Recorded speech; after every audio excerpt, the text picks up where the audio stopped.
pagkat buhay aking bigay.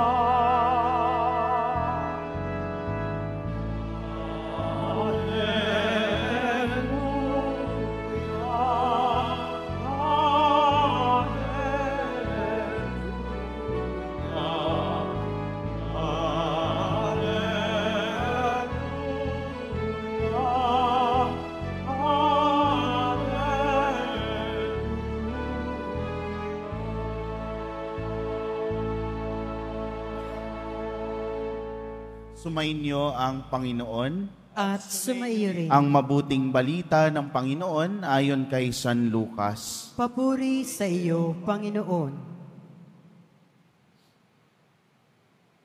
Noong panahong iyon, pinag-uusapan ng ilang tao ang templo, ang kahangahangang mga bato na ginamit dito at ang mga palamuti nito na inihandog ng mga tao. Kaya't sinabi ni Jesus, darating ang panahong lahat ng nakikita ninyong iyan ay iguguho. Walang batong ititira sa ibabaw ng kapwa bato. Tinanong nila si Jesus, Guro, kailan po ito mangyayari? At ano ang magiging palatandaan na ito'y magaganap na? Sumagot siya, mag-ingat kayo at nang hindi maligaw ninuman, sapagkat marami ang darating sa aking pangalan na magsasabi, ako ang Mesiyas, at dumating na ang panahon. Huwag kayong susunod sa kanila. Huwag kayong mabagabag kung makabalita kayo ng mga digmaan at mga himagsikan. Dapat mangyari ang mga ito, ngunit hindi darating kara-karaka ang wakas. At ang sinabi pa niya, makikipagdigma ang bansa laban sa kapwa bansa at ang kaharian sa kapwa kaharian. Magkakaroon ng malakas na lindol, magkakagutom, at magkakasalot sa iba't ibang dako. May lilitaw na mga kakilakilabot na bagay at mga kagilagilalas na tanda, buhat sa langit.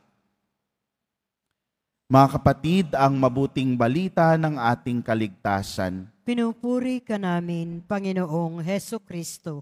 Magsiupo ang lahat. Isang pinagpalang gabi po sa ating lahat. Good evening. At sa mga kapiling natin sa ating live streaming sa iba't ibang social media platforms ng Quiapo Church, ang pagpapala ng ating Pong Jesus Nazareno ay sumainyo. Alam niyo po, tayo ay nasa huling sanlinggo na ng ating liturgical calendar kung tawagin sa simbahan, at maririnig din natin ang mga pagbasa ay napapatungkol sa mga pagtatapos o sa katapusan. Sino ba namang hindi matatakot sa katapusan? Diba? Lalo kung ang mga description, no, na maririnig natin sa unang pagbasa, no, ay matutupok ang lahat at magiging parang ipa. No, hahangin-hanginin na lang yung parang abo. Tapos sa ating ebanghelyo, sinasabi ni Jesus na walang bato ang matitira. No, lahat yan ay guguho. Talagang nakakatakot. Diba? Nakakatakot ang katapusan. Hindi ba't kapag ka nagtapos ang buhay ng mahal mo, ng asawa mo, ng pinakamamahal mo, hindi ba't meron ding takot kung paano ka magsisimula muli? Natatakot ka kung kaya mo pa bang ibukas muli ang iyong puso para sa bagong pagmamahal o bagong relasyon. Di ba? Meron din naman kapag ka nagtatapos, no, sa kanilang pag-aaral, meron ding takot. Kasi anong haharapin niya? Makakakuha agad siya ba ng trabaho? O baka maging kasama siya doon sa mga survey o sa mga bilang ng mga taong unemployed. Abay, nakakatakot. Pero alam niyo po yung pinaka-nakakatakot na katapusan? Ha? Ang pinaka-nakakatakot daw po na katapusan ay ang katapusan ng buwan. Bakit? Sabay-sabay dumarating yung mga bill, sabay-sabay yung mga bayarin, hindi mo alam kung kakasya yung budget mo, o parang petsa de peligro, parang ganon, ano? Ay ba'y nakakatakot talaga, no? Yung sahod mo, hindi mo alam kung sasayad ba o dudulas na lang sa kamay mo sa sobrang dami ng bayarin. Yeah? Pero tayo ay pinaalalahanan ng ating Panginoon ngayon, no, sa ating ebanghelyo, sa pagbanggit niya, no, ng pagwasak at pagguho ng magagandang istruktura kasama ang mga lugar dalanginan at ang templo. No? Yung templo ang pinakasentro ng kanilang pananampalataya. Kaya hindi ba't nakakatakot na kapag gumuho yung templo para sa kanila, baka mawala din yung kanilang pananampalataya. Pero anong kabilin-bilinan ng ating Panginoon? Huwag kayong mabagabag. Huwag kayong matakot. Alam niyo, maraming beses na sinabi ng ating Panginoon, no, lalo na sa mga ebanghelyo, ang mga salitang ito bilang paalala rin sa atin ngayon. Huwag kayong mabagabag, huwag kayong matakot.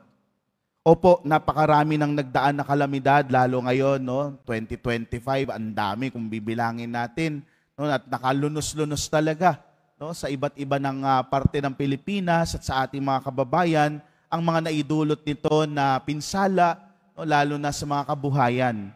Talaga naman nakakatakot.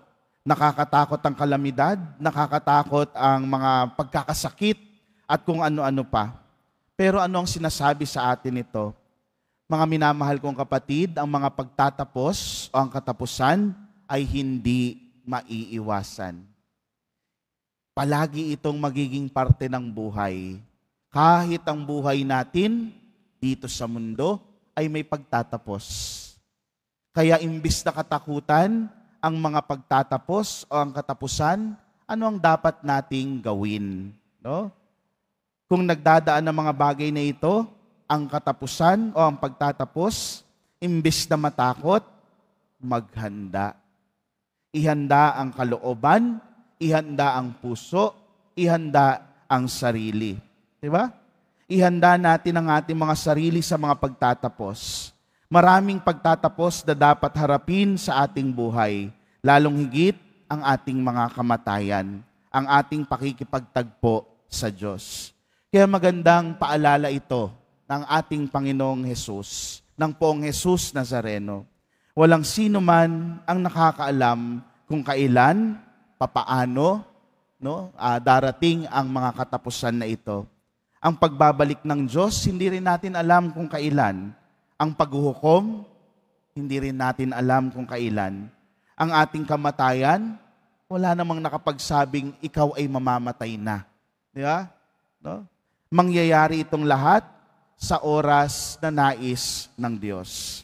Kaya wag nating tanggalin ang pag-asa natin, no, sa sangkatauhan, sa ating kabutihan, na may pagsibol sa bawat pagtatapos, may pagsisimula sa bawat katapusan, may buhay sa pagtatapos ng bawat trahedya, na may buhay pagkatapos ng bawat kamatayan. Kaya magandang tanungin ang mga sarili natin.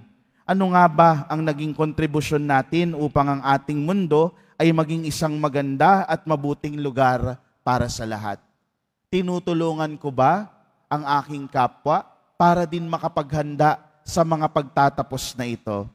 Ano ang ginagawa o ginawa ko para maihanda ang sarili ko sa mga pagtatapos na ito?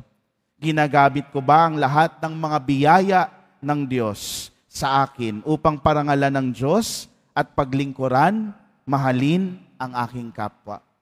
Mga minamahal kong kapatid, yan ang hihilingin natin bilang isang komunidad ng deboto ng ating Poong Hesus Nazareno.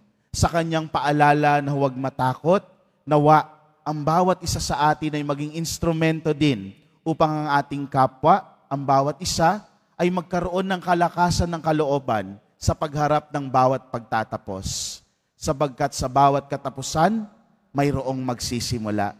Nawa, no, sa pag-unawa nating ito sa mga salita ng ating Panginoon, huwag mauna ang takot, bagkus mauna ang pag-asa sa ating Panginoong Hesus.